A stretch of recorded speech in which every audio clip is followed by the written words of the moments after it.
All right, here we go. The last couple of parables in Matthew 13, and hope you've been enjoying it and getting something out of it. Maybe, again, leave a comment, leave a thought, leave us something to share with everybody. The last two parables that we're going to be looking at are the parable of the net and what I call the parable of the basement. But let's just quickly read there. Matthew 13:47 says, "Again, the kingdom of heaven is like a net cast into the sea and gathering fish of every kind. And when it was filled, they drew it up on the beach, and they sat down and gathered the good fish into containers, but the bad they threw away. So it will be at the end of the age. The angels will come forth and take out the wicked from among the righteous and will throw them into the furnace of fire. In that place there will be weeping and gnashing of teeth. Have you understood all these things?" They said to him, "Yes."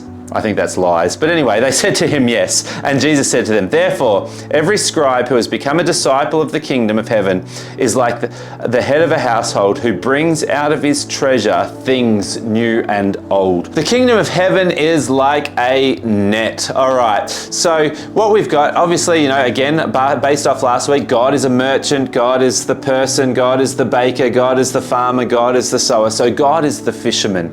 And the net that he casts out is for all fish, and everybody is going to get caught up in it. If you remember back a few weeks back, we talked about how the kingdom is like a mustard seed. It's like yeast. It's going to affect the whole world. The net is going to impact whether you are a good fish or a bad fish. You are going to be impacted by the kingdom, and which brings me back to another thing. You may remember back to the wheat and the weeds, where they look the same, and it says, "Don't try and pull out the weeds, because you'll pull out the wheat by accident, because you don't know which one's which. Leave that for the angels." Same deal here.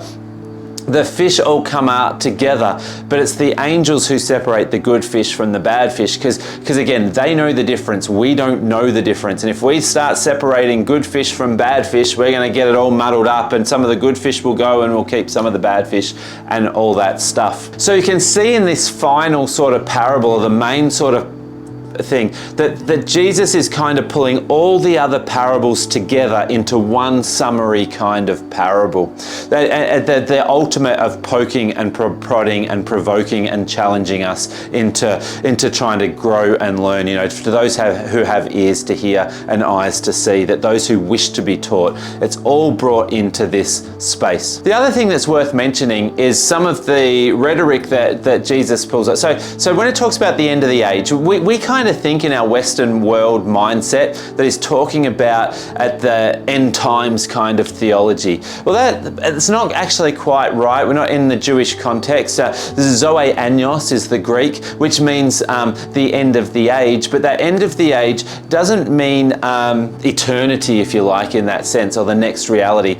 It's the age that they were living in, or the end of the current age, was a corrupt age. It was a fallen age. It was a chaotic age. And the new age is the messianic age, the age of Jesus, the age of the kingdom, that Jesus is coming in, and there is going to be this new kingdom, that you can leave that one and come into that one, that there is an age that is old, but there is a new age that we can come and live in. And so then it goes on to talk about a blazing furnace. If we look at the remez of that, I mean, I don't know about you, when I think about a blazing furnace, the first thing that comes to my mind is the story of Shadrach, Meshach and Abednego, and how they were cast into the fire, and when they were cast into this furnace, this blazing furnace that was hotter than hot. I don't know what that means, but it was very hot. But what happened was all the ropes were burnt off them. That which was holding them, that which was binding them, that which was holding them back, that was burnt off them in the furnace. And then of course it says about the weeping and gnashing of teeth. Now that's a fun one and an interesting one. I really enjoy this story, because back in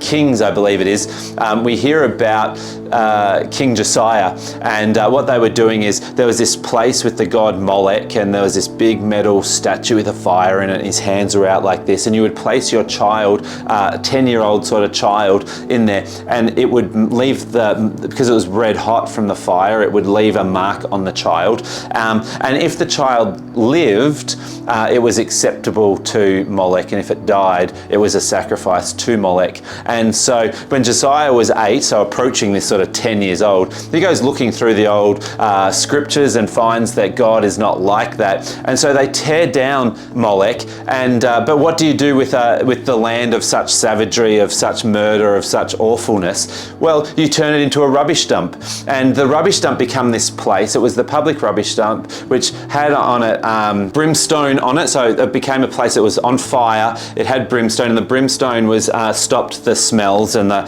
whatever. And so what would happen is all the rubbish would get thrown on there, and it was a fire that never went out. And there was a place that if your dog died, you'd throw it on there, or if even homeless people may get thrown on there. And there was a place where people, if they couldn't afford it, and so what you had is you had these bodies and these things that had worms going through them, and people crying and weeping and wailing and gnashing their teeth. And so it became this space and place of this garbage dump. It's described a lot in Jeremiah as this place of fire, this place of destruction, and this place of, it's called the Valley of Hinnom in Jeremiah, or Gehenna in the New Testament. This idea is not actually about end times. What Jesus is talking about when he says there is a corrupt age, it's like a garbage kind of life that you can leave behind and have a new life and live in this new age. And so what happens is that all the fish are gathered up,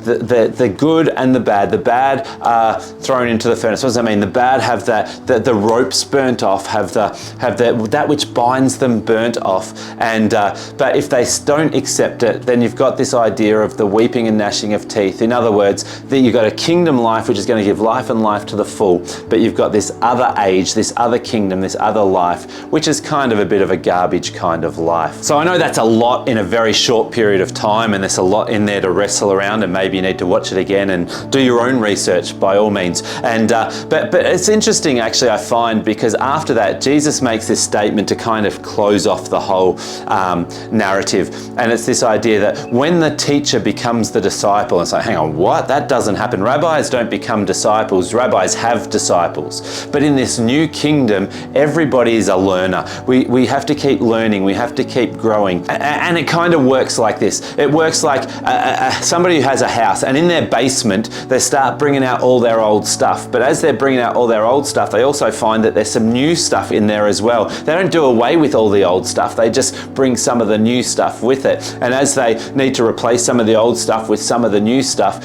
why? Because they're learning and growing and moving and shifting. That the kingdom of heaven is a place of being taught. The kingdom of heaven is a place of learning and growth. The kingdom of heaven is for everybody, but it's a place where we've got to keep learning, growing, shifting, changing. Don't do away with all our traditions just because they're traditions, but bring new along with the old as we continue to learn. So what do we take away from this kind of conclusion to the kingdom of heaven parables? Well, one of the things I think we take away is that the kingdom of heaven is for everyone.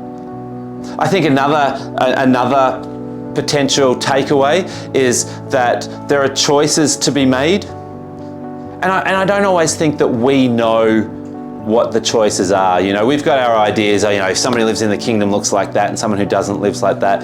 But Jesus goes, don't worry about all that. I mean, there's this very big, clear, common thread that just love everybody, bring the kingdom to everybody. The kingdom is going to impact everybody. The birds of the air, the fish of the sea, it's going to impact everybody.